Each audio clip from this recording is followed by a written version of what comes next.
I've been using OzoSpa for a while now and I absolutely love it because one of the main reasons is because I know how safe it is compared to some of these other products out there, and we've obviously talked about it, and when I read the labels I realised how unsafe some of these other mainstream dental products are. So Interesting, isn't it? yeah, absolutely. Can you tell us a bit more about that and why OzoSpa is different to what's out there?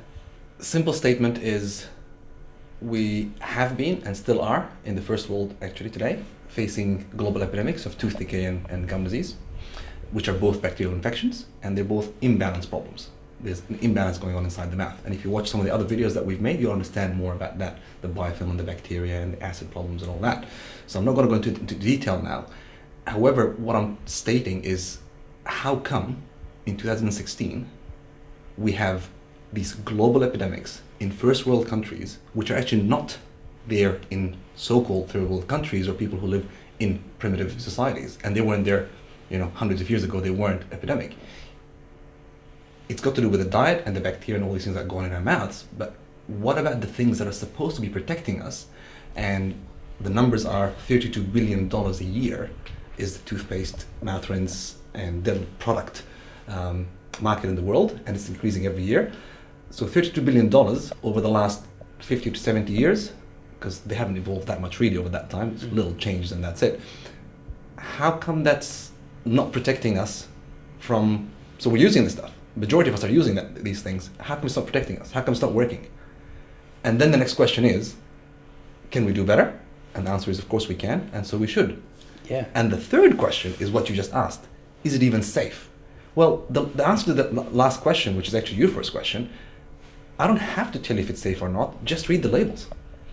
When I decided to stop using all that stuff 13 years ago, because I still had cavities even as a graduate dentist, and I said enough, something's got to change, and I decided not to give it to my daughter, who was a little baby at the time, and now she's 14 and totally decay-free without using any conventional products out there at all. She's using my own products that I've handmade for years now. I realized, well, this is it. We need something that is safe, because everything you put in your mouth, you will ingest into your bloodstream. Whether you swallow it or not, it will go into your blood through your mucosa, under your tongue and all that. It's one of the fastest ways to absorb anything under your tongue. So anything you put in your mouth goes in through.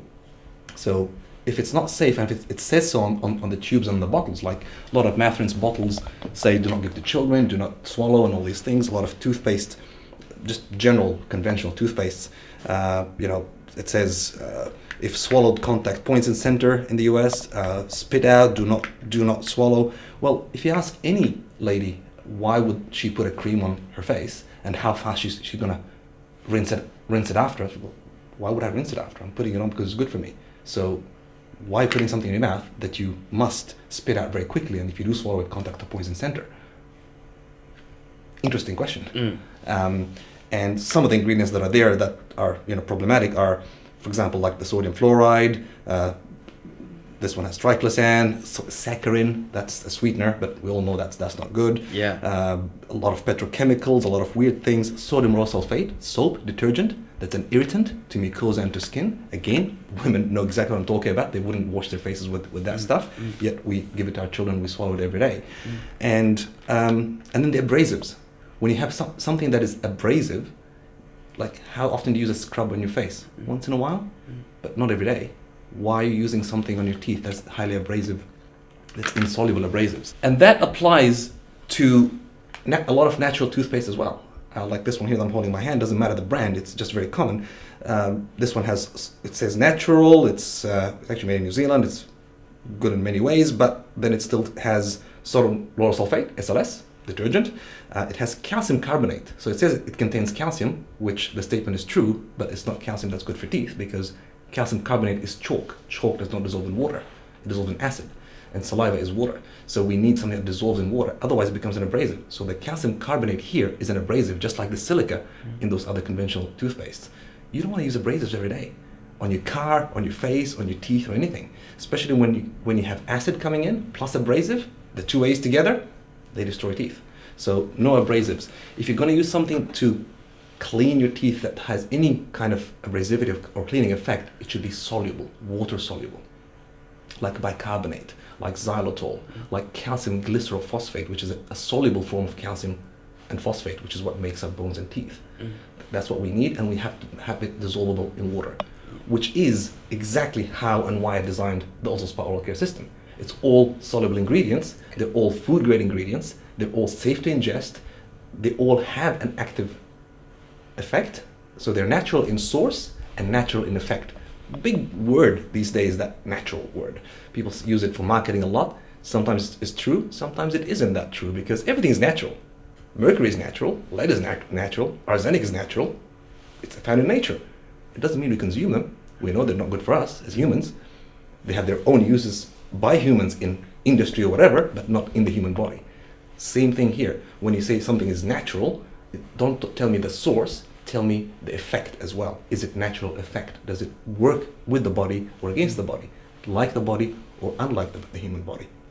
So with the Also Spa, like the powder, for example, it's only 4 ingredients, and literally you can eat it with a spoon because it is food grade. It's food, basically. There's nothing here. You can read all the ingredients and investigate them. Nothing in here is in any way toxic to any human being. Now, this new serum that we have is that powder dissolved in organic coconut oil and organic coconut glycerin. Okay, can I try some? Of course, please Okay. try some. People are going berserk over this. It's quite nice. How good does that taste? Yeah. And it's food, so you give this to your kids to brush your teeth with. You put it on your own gums to rejuvenate your mouth, or brush with it instead of the powder, and it's food. Yet it's highly effective against the bad bacteria. It's good for the good bacteria. Okay. It's excellent for our skin and our guts.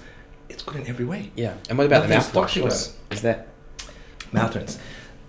In my Also Spa oral care system, the mouth rinse is the first part that you would use when you're cleaning your mouth. So you'd use the mouth rinse first, and then you'd brush your teeth either with the powder or with the serum. The purpose of the alkaline mouth rinse is exactly that. It's to mimic natural human saliva, which has a pH of 8 to neutralize acids that we keep eating and consuming and producing inside our mouths, because none of us are perfect. I definitely am not. So we all do funny things, hopefully not too often, because we should be aware of what we're eating and consuming and other things that we discussed in other videos about the biofilm and all that. But we'll all do funny things every now and then. That's natural. The question is, how do we balance back? And the first thing is an alkaline mouth rinse to neutralize the acids in your mouth before you brush your teeth or scrub anything away. And people would think, oh, well, that's normal, isn't it? Mouth rinse is just mouth rinse. Well, not really, because most mouth rinses out there, as I'll show you now. This is here, the Also Spa mouth rinse. This is another very common mouth rinse that you'd find in supermarkets, full of alcohol, which by itself is a very bad thing. Because I recognise that smell from mouth rinse, It's an irritant, it's a skin irritant, increases your chance of oral cancer, shouldn't be given to children, shouldn't be given to anybody really. Yeah. So, and then of course it's colored, and if you saw some of my other videos, and you're welcome to watch those of course, when you soak extracted teeth in different colored mouth rinses or colored drinks, you'll see how they stain teeth. They added color in these things. That's another terrible thing. The worst thing about the whole thing though is that it is an acid in itself. And it's acidic. All this time we're talking about how bad acid is, and then we're giving you something that is acid. Let me show you exactly what that means. This is liquid pH paper. It's not paper, it's a liquid pH indicator. That's exactly the word. You can't see the squares, they're very clear, so I'll use a bigger one here. So red is acidic, right? Red is acidic, orange and yellow still more on the acid side, light blue is neutral. And green is, and the more you go, the darker it goes, the more alkaline it is. And we don't want to go extremely alkaline, we want to stop at pH 8, no more than that. Okay. So if we put this indicator in this clear alkaline liquid, and you can see it's actually red, but of course as soon as it goes in an alkaline environment, it turns green, as you can see there. Because the pH of this is balanced to be around 8. Okay. 7.8 to 8. Now this, which is already green, yet it's an acid in its own self, and anybody can repeat these tests anywhere at home. I mean, this is home science for kids. It's awesome for kids to do these things in school and show them to their friends. Wow. Yeah. What was green is now red because it is an acid. So there goes my dissatisfaction with what's out there. And one, does it work? Well, we wouldn't have the epidemics that we still have. Two, is it safe? Well, they say so on the bottles and on the packages. Please read them. And check the ingredients for yourself. None of this is my knowledge. It's well available knowledge. And then you'd ask, so what's a better alternative? And Yeah. so I couldn't find a beautiful system. I found a lot of nice products here and there, but each one had a little downfall at some point. There was no system, and there was no congruence and coherence in something that's all good, all safe, and it works in synergy. All the parts of the system work in synergy. So that's where the Ozo Spa comes in. So where can we get it? You can get it online, ozospa.com. And there's a lot more information, many more videos on there. You can get it at select pharmacies and select dentists, dental surgeries. It's not a supermarket product. It is made to be for professional care or personal care directly. You can buy it online anytime. And we will soon be selling pH paper, but you can actually buy it anywhere these days. Saliva pH. So if you put in this case, I'm using the dental vitamins. And if you use that within 20 seconds, and then you put a indicator paper in your mouth, it starts to go green immediately. Yeah. So it's immediately advancing inside your mouth. Okay. And that's how you use these vitamins. You actually keep using them all day long to neutralize acids after any meal, after any drink. That is not water, obviously. You don't need to do that after water. Just put one in your mouth, it alkalizes and rebalances all day long. Okay. And it's food. Fantastic. Thank you.